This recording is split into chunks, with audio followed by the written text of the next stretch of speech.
இப்ப தூங்கி எழுதுறோம். இப்ப காலையில எழுந்திரும்போதே கிட்டத்தட்ட ஒரு 1 ஹவர் கிட்ட கழுத்து வலி இருக்கு. ஸோ இது சிவியரா? இதுக்கு போய் நான் கண்டிப்பா டாக்டர பார்க்கணுமா?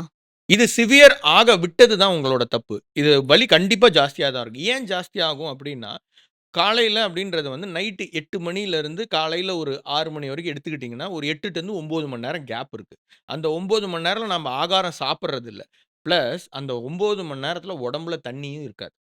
நம்ம டே ஃபுல்லா தண்ணி கம்மியா குடிச்சு, நைட்டும் உடம்புல தண்ணி இல்லன்னு வச்சுக்கோங்க, எந்த இடம் உடம்புல ஸ்ட்ரெயின் ஆகுதோ, அந்த இடம் கண்டிப்பா வலி ஜாஸ்தியா தான் இருக்கும். ஒரு சிலருக்கு இடுப்பு பயங்கரமா வலிக்கும்.